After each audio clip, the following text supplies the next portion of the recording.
നോക്കാം. അപ്പോൾ നമ്മുടെ തലച്ചോറിൻ്റെ മധ്യഭാഗത്തായിട്ട് സ്ഥിതി ചെയ്യുന്ന ഗ്രന്ഥിയാണ് പീനിയൽ ഗ്രന്ഥി.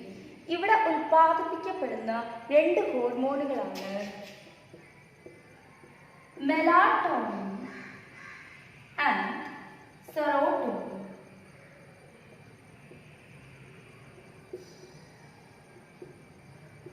ഇവിടെ ശ്രദ്ധിക്കാം, മെലാറ്റോണിനും സെറോട്ടോണിനും. നോക്കാം, ഈ മെലാറ്റോണിൻ ആണ് നമ്മുടെ ദൈനംദിന കാര്യങ്ങളെ താളാത്മകമായിട്ട് കൊണ്ടുപോകുന്നത്. ഈ ദൈനംദിന കാര്യങ്ങൾ എന്ന് പറഞ്ഞാൽ എന്താണ്? നമ്മൾ ഉറക്കം, നമ്മൾ ഉണരുന്നത് അല്ലേ? ചില പക്ഷികളൊക്കെ ചില പ്രത്യേക കാലാവസ്ഥയിൽ മറ്റ് സ്ഥലങ്ങളിലോട്ട് ദേശാടനം നടത്താറുണ്ട് അല്ലേ? അതൊക്കെ എന്തിൻ്റെ പ്രവർത്തനം കൊണ്ടാണ്? മെലാറ്റോണിൻ്റെ പ്രവർത്തനം കൊണ്ടാണ്. അതുകൊണ്ട് തന്നെ ഇതിനെ നമ്മൾ പറയുന്നത്, ഈ പീനിയൽ ഗ്രന്ഥിയെ നമ്മൾ പറയുന്നത് ജൈവ ഘടികാരം എന്നാണ്. ജൈവ ഘടികാരം അഥവാ ബയോളജിക്കൽ ക്ലോക്ക് എന്നറിയപ്പെടുന്ന ഗ്രന്ഥിയാണ് പീനിയൽ ഗ്രന്ഥി. ഓക്കെ, അപ്പോൾ നിങ്ങൾ ശ്രദ്ധിക്കുക, മെലാറ്റോണിൻ ആണ് നമ്മുടെ ദൈനംദിന കാര്യങ്ങളെ താളാത്മകമായിട്ട് കൊണ്ടുപോകുന്നത്.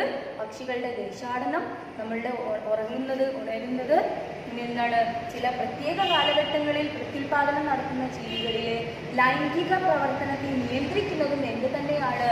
മെലാറ്റോണിൻ തന്നെയാണ്. ഓക്കെ, ഇനി നോക്കാം second one, that is serotonin. ഈ സെറോട്ടോണിൻ്റെ പ്രത്യേകത, ഇതൊരു ഹോർമോണായിട്ടും നാഡീയ പ്രേക്ഷകമായിട്ടും പ്രവർത്തിക്കുന്നുണ്ട്. ഹോർമോണായിട്ടും നാഡീയ പ്രേക്ഷകമായും പ്രവർത്തിക്കുന്ന ഒരു ഹോർമോൺ ആണ് ഏതെന്ന് പറഞ്ഞാൽ സെറോട്ടോണിൻ. ഇത് നമ്മളുടെ വൈകാരികമായ, അതായത് മൂഡ് ചേഞ്ചുമായിട്ട് റിലേറ്റഡ് ആയ ഹോർമോണാണ്. അതായത് നമ്മളിലെ സന്തോഷം, ഉത്കണ്ഠ തുടങ്ങിയ കാര്യങ്ങൾ എന്തുമായിട്ട് റിലേറ്റഡ് ആണ്? സെറോട്ടോണിനുമായിട്ട് റിലേറ്റഡ് ആണ്. അപ്പം 2 ഹോർമോണുകളാണ് നമ്മൾ എവിടെ പഠിച്ചത്? നമ്മൾ പീനിയൽ ഗ്രന്ഥിയിൽ പഠിച്ചിട്ടുള്ളത്. ഇത് ജൈവ ഘടികാരം അല്ലെങ്കിൽ ബയോളജിക്കൽ ക്ലോക്ക് എന്നറിയപ്പെടുന്നുണ്ട്. ഓക്കെ, ഇനി അടുത്തത് നോക്കുന്നത് തൈറോയ്ഡ് ഗ്രന്ഥിയാണ്.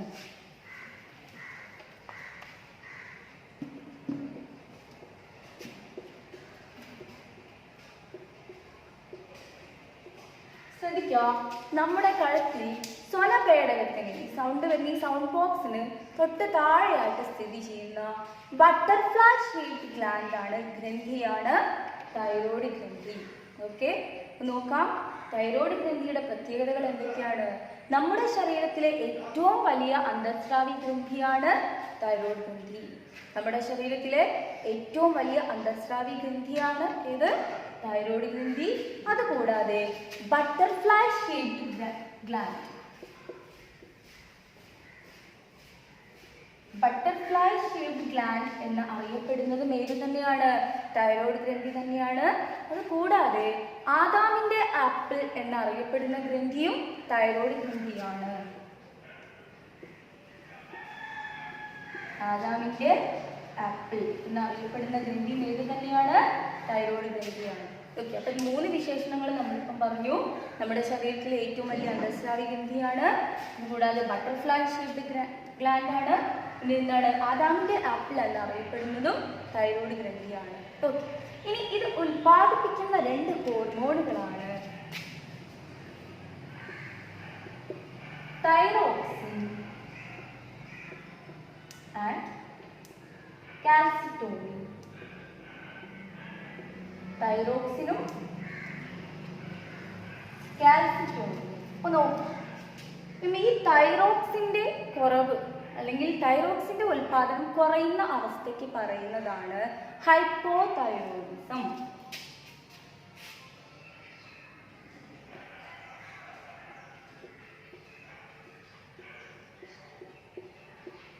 ഹൈപ്പോതൈറോയിഡിസം. നിങ്ങൾ ശ്രദ്ധിക്കുക, ഈ കുട്ടികളിൽ ഹൈപ്പോതൈറോയിഡിസം അറിയപ്പെടുന്നത് ക്രെറ്റിനിസം എന്നാണ്. കുട്ടികളിലെ ഹൈപ്പോതൈറോയിഡിസം അറിയപ്പെടുന്നത് ക്രെറ്റിനിസം എന്നാണ്. മുതിർന്നവരിലെ ഹൈപ്പോതൈറോയിഡിസം ആണ് മിക്സഡ് ഇനം. അപ്പോൾ ശ്രദ്ധിക്കുക, ഇത് വളരെ ഇമ്പോർട്ടൻ്റ് ആയിട്ടുള്ള ഒരു ഭാഗമാണ് അല്ലേ. തൈറോയ്ഡ് ഗ്ലാൻഡ് പ്രൊഡ്യൂസ് ചെയ്യുന്ന ഒരു ഹോർമോണാണ് തൈറോക്സിൻ. തൈറോക്സിൻ്റെ ഉൽപ്പാദനം കുറയുന്ന അവസ്ഥയാണ് ഹൈപ്പോതൈറോയിഡിസം. ഹൈപ്പോതൈറോയിഡിസം കുട്ടികളിൽ പറയുന്നത് ക്രെറ്റിനിസം എന്നാണ്, മുതിർന്നവരിൽ ഇതിനെ പറയുന്നത് എന്താണ്, മിക്സഡ് എഡിമ എന്നാണ്. ഓക്കെ, അപ്പം ഈ തൈറോയ്ഡ് ഗ്രന്ഥിയുടെ പ്രധാന പ്രവർത്തനം എന്ന് പറഞ്ഞാൽ എന്താണ്, നമ്മുടെ ഉപാപചയ പ്രവർത്തനങ്ങളെ നിയന്ത്രിക്കുക എന്നതാണ്. ഓക്കെ, ഇനി നിങ്ങൾ നോക്കുക, ഈ തൈറോക്സിൻ്റെ ഉൽപാദനത്തിന് ആവശ്യമായിട്ടുള്ള ഒരു ധാതുവാണ് അയഡിൻ. ഈ നോക്കുക, തൈറോക്സിൻ്റെ ഉൽപാദനത്തിന് അത്യാവശ്യമായിട്ടുള്ള ഒരു ധാതുവാണ് അയഡിൻ. അയഡിൻ്റെ കുറവ് മൂലം തൈറോയ്ഡ് ഗ്രന്ഥി വീർത്ത് വലുതാവുന്ന അവസ്ഥയ്ക്ക് പറയുന്നതാണ് സിമ്പിൾ ഗോയിറ്റർ. ഇനിയാണ് എന്ത് പറയുന്നത്, സിമ്പിൾ ഗോയിറ്റർ. അപ്പോൾ ഇവിടെ തൈറോക്സിൻ്റെ അല്ലെങ്കിൽ ഇതിൻ്റെ ഉൽപാദനം കുറയുമ്പോൾ നമ്മളെ തൈറോയ്ഡ് ഗ്രന്ഥി അത് ഉൽപ്പാദിപ്പിക്കാൻ എന്നവണ്ണം അതിൻ്റെ സൈസ് കൂട്ടുന്നതിനെയാണ് എന്ത് പറയുന്നത്, സിമ്പിൾ ഗോയിറ്റർ എന്ന് പറയുന്നത്. ഇനി നെക്സ്റ്റ് നമുക്ക് നോക്കേണ്ടത് എന്താണ്, തൈറോക്സിൻ്റെ അമിത ഉൽപാദനം മൂലം അല്ലേ, തൈറോക്സിൻ്റെ അമിത ഉൽപാദനം മൂലം ഉണ്ടാകുന്ന ഒരു അവസ്ഥയാണ് എക്സോപ്താൽമിക് ഗോയിറ്റർ.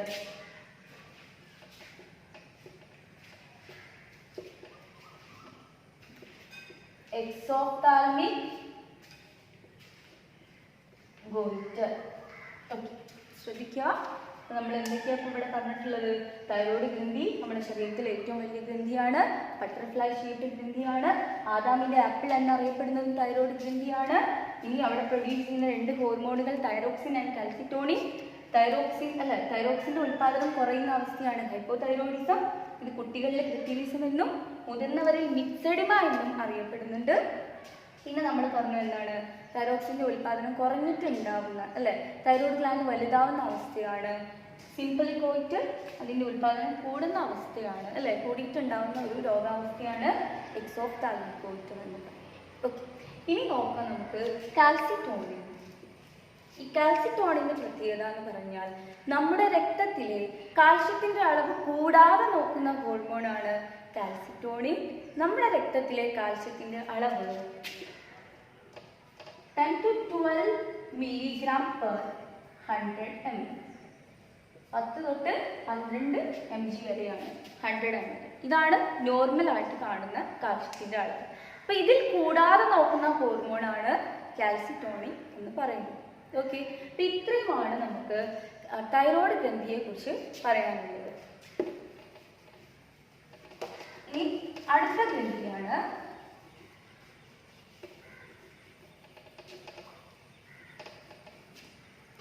പാരാതൈറോയ്ഡ് ഗ്രന്ഥി.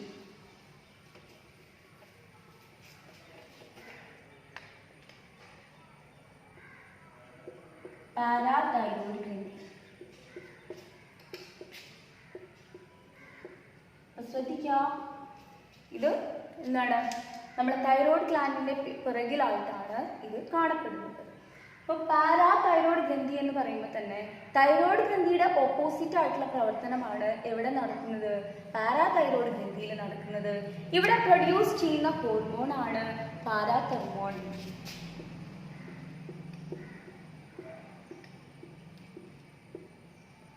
നോക്കാം, പാരാതെർമോണിന്റെ ഫംഗ്ഷൻ എന്താണ്, നമ്മുടെ രക്തത്തിലെ കാൽസ്യത്തിന്റെ അളവ് കുറയാതെ നോക്കുന്ന ഹോർമോണാണ് പാരാതെർമോൺ.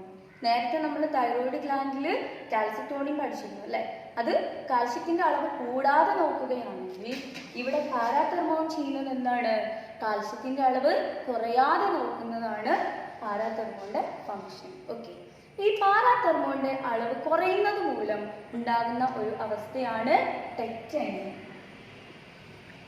പാരാതെർമോണിന്റെ അളവ് കുറയുന്നത് മൂലം ഉണ്ടാകുന്ന അവസ്ഥയാണ് ടെക്റ്റൈൻ. ഇത്രയുമാണ് നമുക്ക് പാരാതെർമോൺ അല്ലെങ്കിൽ പാരാതൈറോയ്ഡ് ഗ്രന്ഥിയെ കുറിച്ചിട്ട് പഠിക്കാനുള്ളത്. അടുത്ത ഗ്ലാൻഡാണ്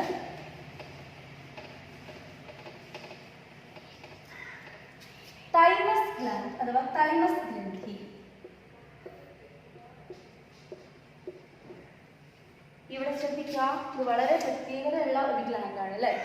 ശൈശവ കാലഘട്ടത്തിൽ ഇത് വളരെ വലുതായിരിക്കും. പ്രായപൂർത്തിയാകുമ്പം ഇതിൻ്റെ വലിപ്പം ചുരുങ്ങി വരുന്നു. അങ്ങനത്തെ ഒരു പ്രത്യേകതയുള്ള ഗ്ലാൻഡാണ് ഏതെന്ന് പറഞ്ഞാൽ തൈമസ് ഗ്ലാൻഡ് അല്ലെങ്കിൽ തൈമസ് ഗ്രന്ഥി എന്ന് പറഞ്ഞിട്ടുണ്ട്. അതുകൊണ്ട് തന്നെ ഇതിനെ പറയുന്ന മറ്റൊരു പേരാണ് ശൈശവ ഗ്രന്ഥി. ഇതിനെ പറയുന്ന മറ്റൊരു പേരാണ് ശൈശവ ഗ്രന്ഥി.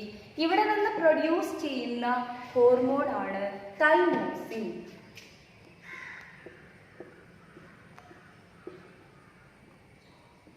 ഇവിടെ ശ്രദ്ധിക്കുക, തൈമോസിൻ രണ്ട് പേരുകളിൽ അറിയപ്പെടുന്നുണ്ട്. യുവത്വ ഹോർമോൺ എന്നും ജുവനൈൽ ഹോർമോൺ എന്നും അറിയപ്പെടുന്നത് തൈമോസിൻ ആണ്.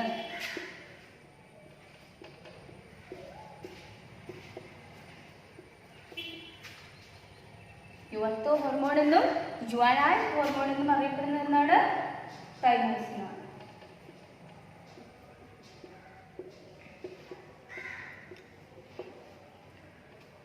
നോക്കാം. തൈമസ് ഗ്രന്ഥിയുടെ പ്രത്യേകത എന്താണ്?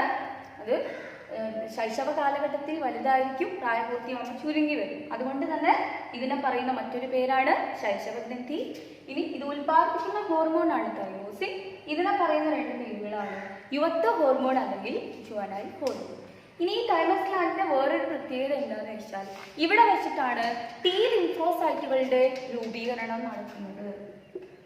ഈ ലിംഫോസൈറ്റ് എന്താണ് ഈ ടി ലിംഫോസൈറ്റുകൾ എന്ന് പറഞ്ഞാൽ? അതായത് ആന്റിബോഡി പ്രൊഡ്യൂസ് ചെയ്യുന്ന WBC ശ്വേതരക്താണുക്കളെയാണ് എന്ത് പറയുന്നത്? ടി ലിംഫോസൈറ്റ്സ് എന്ന് പറയുന്നത്. ഇതിന്റെ പ്രൊഡക്ഷൻ നടക്കുന്നതും എവിടെ വെച്ചിട്ട് തന്നെയാണ്? തൈമസ് ഗ്ലാൻഡിൽ വെച്ചിട്ട് തന്നെയാണ്. അപ്പം ഇത്രയുമാണ് തൈമസ് ഗ്രന്ഥിയെ കുറിച്ച് നമുക്ക് പഠിക്കാനുള്ളത്. അടുത്തത് വരുന്ന ഗ്രന്ഥിയാണ് പാൻക്രിയാസ് അഥവാ ആഗ്നേയ ഗ്രന്ഥി. പാൻക്രിയാസ് അഥവാ ആഗ്നേയ ഗ്രന്ഥി. ഓക്കെ, നിങ്ങൾ ശ്രദ്ധിക്കുക, നമ്മുടെ ആമാശയത്തിന് തൊട്ട് താഴെ കാണപ്പെടുന്ന ഗ്രന്ഥിയാണ് പാൻക്രിയാസ്. ഓക്കെ, സ്വീറ്റ് ബ്രെഡ് എന്നറിയപ്പെടുന്ന ഗ്രന്ഥി കൂടിയാണ് പാൻക്രിയാസ്. സ്വീറ്റ് ബ്രെഡ് എന്നും ഇത് അറിയപ്പെടുന്നു. ഇതിന്റെ മറ്റൊരു പ്രത്യേകത എന്താണെന്ന് വെച്ചിട്ടുണ്ടെങ്കിൽ നോക്കാം, അന്തർസ്രാവി ഗ്രന്ഥിയായും ബഹിർസ്രാവി ഗ്രന്ഥിയായും പ്രവർത്തിക്കുന്ന ഒരു ഗ്രന്ഥിയാണ് പാൻക്രിയാസ്. ഇത് നമ്മൾ രണ്ട് ടൈപ്പ് പറഞ്ഞു അല്ലേ? അന്തർസ്രാവി ഗ്രന്ഥികൾ എന്ന് പറഞ്ഞാൽ എന്തായിരുന്നു? ഹോർമോൺ പ്രൊഡക്ഷൻ നടത്തുന്ന ഗ്രന്ഥികളാണ് അന്തർസ്രാവി ഗ്രന്ഥികൾ. ബഹിർസ്രാവി ഗ്രന്ഥികളുടെ പ്രത്യേകത എന്താണ്? എൻസൈമുകൾ അങ്ങനത്തെ അല്ലെ സെക്രീഷൻസ് ഉണ്ടാക്കുന്ന കുഴലുകളുള്ള ഗ്രന്ഥികൾ ആയിരുന്നു ഏത്? ബഹിർസ്രാവി എന്ന് പറഞ്ഞു. ഈ രണ്ട് ഗ്ലാൻഡായിട്ട് പ്രവർത്തിക്കുന്ന ഒരു അന്തർസ്രാവി ഗ്രന്ഥിയാണ് അഥവാ ഒരു ഗ്രന്ഥിയാണ് ഏത്? പാൻക്രിയാസ്. ഓക്കെ, ഇനി നോക്കാം, പാൻക്രിയാസിൽ ചിതറിക്കിടക്കുന്ന കോശ സമൂഹങ്ങളെയാണ് ഐലറ്റ്സ് ഓഫ് ലാംഗർഹാൻസ് എന്ന് പറയുന്നത്. Islets of Langerhans. നിങ്ങൾ ശ്രദ്ധിക്കുക, നമ്മുടെ പാൻക്രിയാസിന്റെ ഉപരിതലത്തിൽ ചിതറിക്കിടക്കുന്ന കോശ സമൂഹങ്ങളെയാണ് എന്ത് പറയുന്നത്? ഐലറ്റ്സ് ഓഫ് ലാംഗർഹാൻസ് എന്ന് പറയുന്നത്. ഐലറ്റ്സ് ഓഫ് ലാംഗർഹാൻസിലെ ആൽഫ കോശങ്ങളാണ് ഗ്ലൂക്കഗോണിനെ പ്രൊഡ്യൂസ് ചെയ്യുന്നത്. ഐലറ്റ്സ് ഓഫ് ലാംഗർഹാൻസിലെ ആൽഫ കോശങ്ങളാണ് ഗ്ലൂക്കഗോൺ എന്ന് പറയുന്ന ഹോർമോണിനെ ഉൽപ്പാദിപ്പിക്കുന്നത്. അടുത്തത് നോക്കാം, ബീറ്റ കോശങ്ങൾ. ബീറ്റ കോശങ്ങളാണ് ഇൻസുലിൻ ഉൽപ്പാദിപ്പിക്കുന്നത്. ശ്രദ്ധിക്കുക, പാൻക്രിയാസിൽ ഉൽപ്പാദിപ്പിക്കുന്ന രണ്ട് ഹോർമോണുകളാണ് ഗ്ലൂക്കഗോൺ ആൻഡ് ഇൻസുലിൻ. ഈ ഗ്ലൂക്കഗോൺ ഉൽപ്പാദിപ്പിക്കപ്പെടുന്നത് ആൽഫ കോശങ്ങളിൽ നിന്നും ഇൻസുലിൻ ഉൽപ്പാദിപ്പിക്കപ്പെടുന്നത് ബീറ്റ കോശങ്ങളിൽ നിന്നുമാണ്. നോക്കാം ഇതിന്റെ ഫംഗ്ഷൻ എന്താണ്. നമ്മുടെ രക്തത്തിലെ ഗ്ലൂക്കോസിന്റെ അളവ് കുറയാതെ നോക്കുന്ന ഹോർമോണാണ് ഗ്ലൂക്കഗോൺ. നമ്മുടെ രക്തത്തിലെ ഗ്ലൂക്കോസിന്റെ അളവ് കുറയാതെ നോക്കും. അതായത് രക്തത്തിലെ ഗ്ലൂക്കോസിന്റെ അളവ് 80 to 120 mg/100 ml അല്ലെ, 90 തൊട്ട് 120 mg/100 ml ആണ് നമ്മുടെ രക്തത്തിലെ ഗ്ലൂക്കോസിന്റെ നോർമൽ ആയിട്ടുള്ള അളവെന്ന് പറഞ്ഞത്. അപ്പൊ ഈ അളവിൽ കുറയാതെ നോക്കുന്നത് ഗ്ലൂക്കഗോൺ ആണ്. ഈ അളവ് കുറയുന്ന സമയത്ത് രക്തത്തിലുള്ള ഗ്ലൈക്കോജനെ, നമ്മളെ കരളിൽ സംഭരിച്ചു വെച്ചിരിക്കുന്ന ഗ്ലൈക്കോജനെ എന്താക്കി മാറ്റുന്നു? ഗ്ലൂക്കോസ് ആക്കി മാറ്റുന്നത് ഗ്ലൂക്കഗോണാണ്. ഓക്കെ. ഇനി ഇൻസുലിൻ്റെ ഫംഗ്ഷൻ എന്ന് പറഞ്ഞാൽ നമ്മുടെ രക്തത്തിലെ ഗ്ലൂക്കോസിൻ്റെ അളവ് കൂടാതെ നോക്കുന്നത് ആരാണ്? ഇൻസുലിനാണ്. അധികം വരുന്ന ഗ്ലൂക്കോസിനെ ഗ്ലൈക്കോജൻ ആക്കി മാറ്റാൻ സഹായിക്കുന്നത് ഇൻസുലിനാണ്. ഓക്കെ. ഇനി നിങ്ങൾ ശ്രദ്ധിക്കുക, ഇൻസുലിൻ ആദ്യമായിട്ട് വേർതിരിച്ചെടുത്ത ശാസ്ത്രജ്ഞനാണ് ബാൻഗി.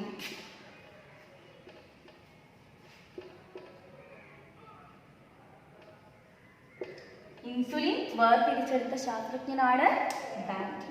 ഓക്കെ. ഇനി നോക്കാം, ഇൻസുലിന്റെ അഭാവം മൂലം രക്തത്തിലെ ഗ്ലൂക്കോസിന്റെ അളവ് വർദ്ധിക്കുകയും ഇത് മൂത്രത്തിലൂടെ പുറന്തള്ളപ്പെടുകയും ചെയ്യുന്ന അവസ്ഥയാണ് പ്രമേഹം അഥവാ ഡയബറ്റിസ് മെലിറ്റസ് എന്ന് പറയുന്നു. എന്നാണ് ഇൻസുലിന്റെ അഭാവം മൂലം രക്തത്തിലെ ഗ്ലൂക്കോസിന്റെ അളവ് കൂടുകയും ഇത് മൂത്രത്തിലൂടെ പുറന്തള്ളപ്പെടുകയും ചെയ്യുന്ന അവസ്ഥയ്ക്കാണ് എന്ത് പറയുന്നത്? പ്രമേഹം അല്ലെങ്കിൽ ഡയബറ്റിസ് മെലിറ്റസ് എന്ന് പറയുന്നു. അപ്പൊ ഈ മൂത്രത്തിലുള്ള ഗ്ലൂക്കോസിന്റെ അളവ് തിരിച്ചറിയാൻ സഹായിക്കുന്ന ഒരു റിയേജന്റ് ഉണ്ട്, അത് ബെനഡിക്ട് ലൈൻ ആണ്.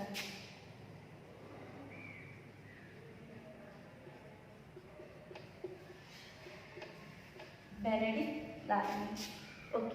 ഇത്രയുമാണ് നമുക്ക് പാൻക്രിയാസിനെ കുറിച്ചിട്ട് പറയാനുള്ളത്. അപ്പം നമ്മളിവിടെ ശ്രദ്ധിക്കുക, നമ്മുടെ ശരീരത്തിലെ എന്താണ് അന്തർസ്രാവി ഗ്രന്ഥിയായും ബഹിർസ്രാവി ഗ്രന്ഥിയായും പ്രവർത്തിക്കുന്ന ഗ്രന്ഥിയാണ് പാൻക്രിയാസ്. ഇത് അറിയപ്പെടുന്ന മറ്റൊരു പേരാണ് സ്വീറ്റ് ബ്രെഡ്. ഇത് പ്രൊഡ്യൂസ് ചെയ്യുന്ന ഹോർമോണുകളാണ് ഗ്ലൂക്കഗോൺ ആൻഡ് ഇൻസുലിൻ.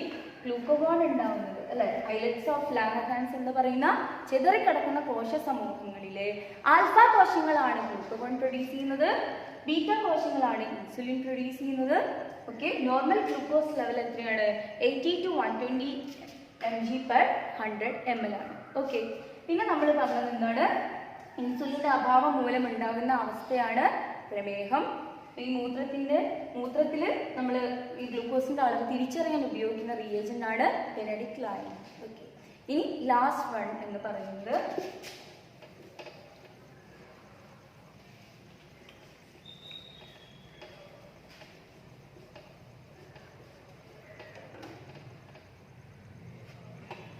അടുത്തത് അഡ്രീനൽ ഗ്രന്ഥിയാണ്. ഇത് ലാസ്റ്റ് വൺ അല്ല കേട്ടോ, ഇത് കഴിഞ്ഞിട്ട് ഒരു ഗ്ലാൻഡും കൂടെ വരുന്നുണ്ട്.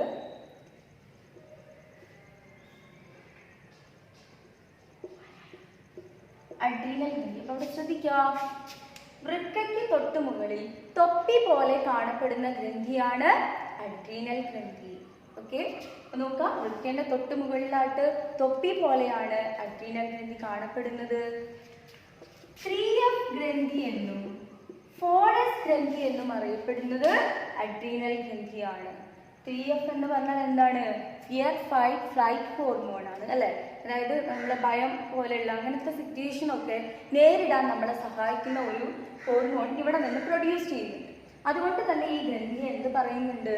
3F ഗ്രന്ഥി എന്നും പിന്നെ ഇതിൻ്റെ മറ്റ് ധർമ്മങ്ങളെ ഉൾപ്പെടുത്തിക്കൊണ്ട് ഇതിനെ എന്തെന്ന് കൂടി പറയാറുണ്ട്? 4S ഗ്രന്ഥി എന്ന് കൂടി പറയാറുണ്ട്. ഇനി ശ്രദ്ധിക്കുക, ഇതിന് 2 ഭാഗങ്ങളാണുള്ളത്. ഒന്ന് adrenal medulla, the second one adrenal cortex. Adrenal medulla ഉണ്ട്, അഡ്രീനൽ കോർട്ടെക്സ് ഉണ്ട്. അപ്പൊ മെഡുല്ല എന്ന് പറഞ്ഞിട്ടുണ്ടെങ്കിൽ അഡ്രീനൽ ഗ്രന്ഥിയുടെ ഉൾവശമാണ്. ഇവിടെ 2 ഹോർമോണുകളാണ് പ്രൊഡ്യൂസ് ചെയ്യുന്നത്, അഡ്രിനാലിൻ അല്ലെങ്കിൽ എപ്പിനെഫ്രിൻ. അഡ്രിനാലിനെ പറയുന്നതാണ് എപ്പിനെഫ്രിൻ കേട്ടോ. ഈ സെക്കൻഡ് വൺ ഏതാണ്? നോർ അഡ്രിനാലിൻ അഥവാ നോർ എപ്പിനെഫ്രിൻ. അപ്പൊ നിങ്ങൾ ശ്രദ്ധിക്കുക, 2 ഹോർമോണുകളാണ് ഈ മെഡുല്ലയിൽ പ്രൊഡ്യൂസ് ചെയ്യുന്നത്, അഡ്രിനാലിൻ ഓർ എപ്പിനെഫ്രിൻ. അടുത്തത് nor adrenaline or nor epinephrine. Okay. അപ്പൊ ഇതിൽ ശ്രദ്ധിക്കുക, ഇതിൽ അടിയന്തര ഹോർമോൺ അല്ലെങ്കിൽ എമർജൻസി ഹോർമോൺ എന്ന് അറിയപ്പെടുന്നത് അഡ്രിനാലിനാണ്. അതായത് ഭയമുണ്ടാകുന്ന സാഹചര്യങ്ങളിൽ പ്രൊഡ്യൂസ് ചെയ്യുന്ന ഹോർമോണാണ് അഡ്രിനാലിൻ. അതുകൊണ്ട് ഇത് അറിയപ്പെടുന്ന മറ്റൊരു പേരാണ് എന്താണ്? എമർജൻസി ഹോർമോൺ അല്ലെങ്കിൽ അടിയന്തര ഹോർമോൺ. ഇനി നോർ അഡ്രിനാലിൻ അല്ലെങ്കിൽ നോർ എപ്പിനെഫ്രിൻ എന്നറിയപ്പെടുന്ന മറ്റൊരു പേരാണ് സർജിക്കൽ ഹോർമോൺ.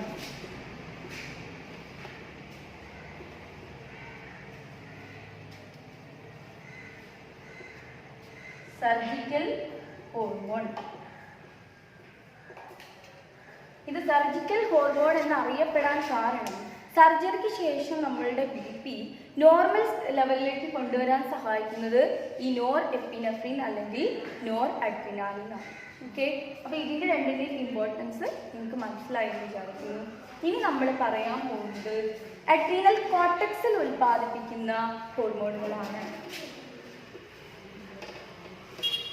ഇവിടെ ശ്രദ്ധിക്കുക, കോർട്ടെക്സിൽ 3 ടൈപ്പ് ഹോർമോണുകളാണ്. അതായത് നോക്കുക, അഡ്രീനൽ ഗ്രന്ഥിയുടെ പുറംഭാഗമാണ് കോർട്ടെക്സ്. അവിടെ ഉൽപ്പാദിപ്പിക്കപ്പെടുന്ന ഹോർമോണുകളാണ് കോർട്ടിക്കോയിഡുകൾ എന്നറിയപ്പെടുന്നത്.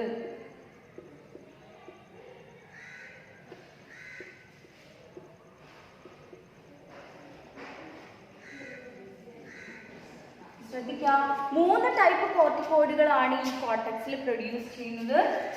First one ഗ്ലൂക്കോകോർട്ടിക്കോയിഡുകൾ.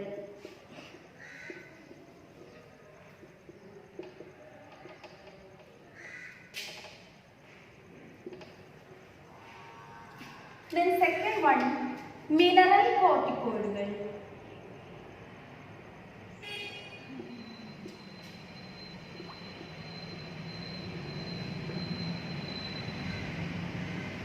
And the last one sex hormone.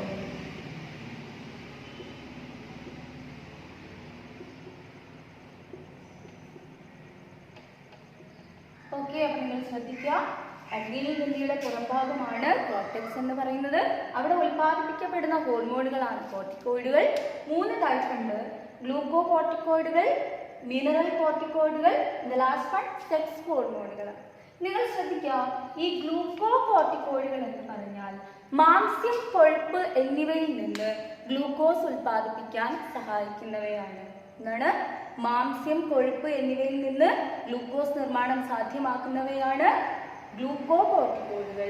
അതുകൂടാതെ നമ്മുടെ പ്രതിരോധ കോശങ്ങളുടെ പ്രവർത്തനം മന്ദീഭവിക്കുന്നതിനും അതവിടെ സ്റ്റോപ്പ് ചെയ്ത് വെക്കുന്നതിനും നമ്മുടെ ശരീരത്തിലെ വീക്കം, അലർജി തുടങ്ങിയ കാര്യങ്ങൾ ഇല്ലാതാക്കാനും ഹെൽപ്പ് ചെയ്യുന്ന ഹോർമോണുകളാണ് ഗ്ലൂക്കോകോർട്ടിക്കോയിഡുകൾ എന്നറിയപ്പെടുന്നത്. ഇതിന് നമുക്കൊരു ഉദാഹരണം പഠിക്കാം: കോർട്ടിസോൾ.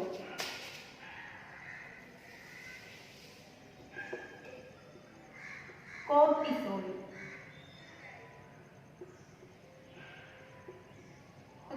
കോർട്ടിസോൾ ഗ്ലൂക്കോകോർട്ടിക്കോയിഡുകൾക്ക് ഒരു ഉദാഹരണമാണ്.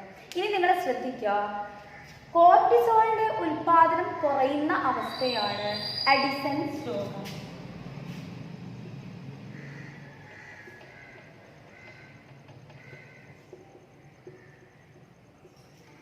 കോർട്ടിസോളിന്റെ ഉൽപാദനം കുറയുന്ന അവസ്ഥയാണ് അഡിസൺസ് രോഗം എന്നറിയപ്പെടുന്നത്.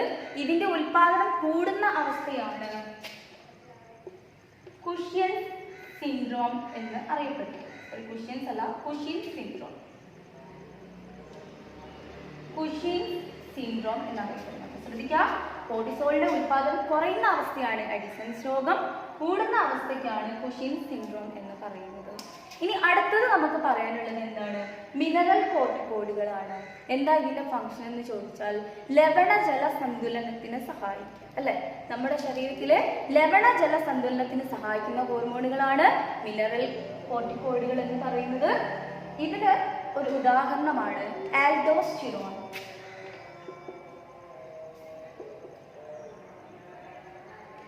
നിങ്ങൾ ശ്രദ്ധിക്കുക, മിനറൽ കോർട്ടിക്കോയിഡുകൾ എന്ന് പറഞ്ഞാൽ ലവണജല സന്തുലനത്തിന് സഹായിക്കുന്നതാണ്.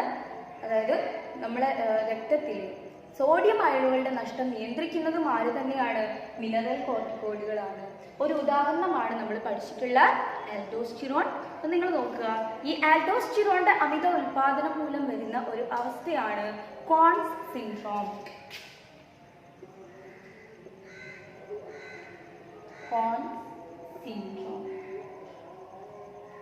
അപ്പോൾ നമുക്ക് ആൽഡോസ്റ്റിറോണിന്റെ ഉൽപാദനം കൂടുമ്പോൾ ഉണ്ടാകുന്ന അവസ്ഥയാണ് കോൺസ് സിൻഡ്രോം എന്ന് പറയുന്നത്. ലാസ്റ്റ് വൺ നോക്കുക, സെക്സ് ഹോർമോണുകളാണ്. അതായത് നമ്മുടെ ശരീരത്തിൽ പ്രധാനമായിട്ടും ഈ സെക്സ് ഹോർമോണുകളുടെ ഉൽപ്പാദനം നടക്കുന്നത് ലൈംഗിക അവയവങ്ങളിൽ നിന്ന് തന്നെയാണ്. പക്ഷേ ചെറിയ അളവിൽ സ്ത്രീകളുടെ ശരീരത്തിലുള്ള ഈസ്ട്രോജൻ, പ്രൊജസ്ട്രോൺ, പുരുഷന്മാരിലെ ടെസ്റ്റോസ്റ്റിറോൺ തുടങ്ങിയവ എവിടെ നിന്നും പ്രൊഡ്യൂസ് ചെയ്യുന്നുണ്ട്? ചുരുങ്ങിയ അളവിൽ ഈ അഡ്രീനൽ ഗ്രന്ഥിയിൽ നിന്നും പ്രൊഡ്യൂസ് ചെയ്യുന്നുണ്ട്. ഓക്കെ, ഇനി ഒരു കാര്യം കൂടി ഇതിൽ പറയാണ്. അഡ്രീനൽ ഗ്രന്ഥിയിലെ മുഴ കാരണം ഉണ്ടാകുന്ന 2 അവസ്ഥകളാണ്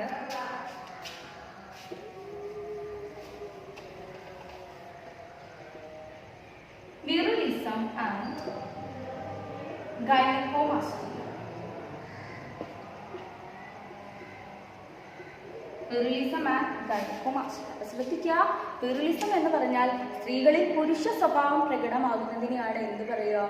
വിറുലിസം എന്ന് പറയുന്നത്. ഈ ഗൈനക്കോമാസ്റ്റിയ എന്ന് പറഞ്ഞാൽ എന്താണ്? പുരുഷന്മാരിൽ സ്ത്രൈണത അല്ലെങ്കിൽ സ്ത്രീ സ്വഭാവം പ്രകടമാകുന്നതിനെയാണ് ഗൈനക്കോമാസ്റ്റിയ എന്ന് പറയുന്നത്. ഇതാണ് അഡ്രീനൽ ഗ്രന്ഥിയുമായി ബന്ധപ്പെട്ട് നമുക്ക് പഠിക്കാനുള്ളത്. ലാസ്റ്റ് വൺ നമ്മൾ പറയാൻ പോകുന്നത് എന്താണ്? ലൈംഗിക ഹോർമോണുകളാണ്.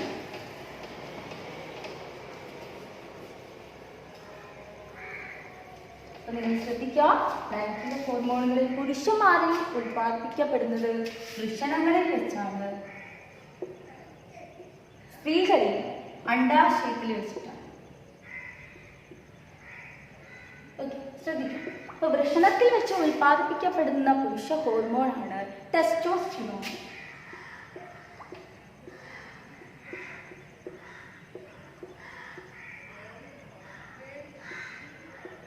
ടെസ്റ്റോസ്റ്റിറോൺ. സ്ത്രീകളിൽ അണ്ഡാശയത്തിൽ വെച്ചിട്ട് ഉൽപ്പാദിപ്പിക്കപ്പെടുന്ന 2 ഹോർമോണുകളുണ്ട്, ഈസ്ട്രജൻ ആൻഡ് പ്രൊജസ്ട്രോൺ.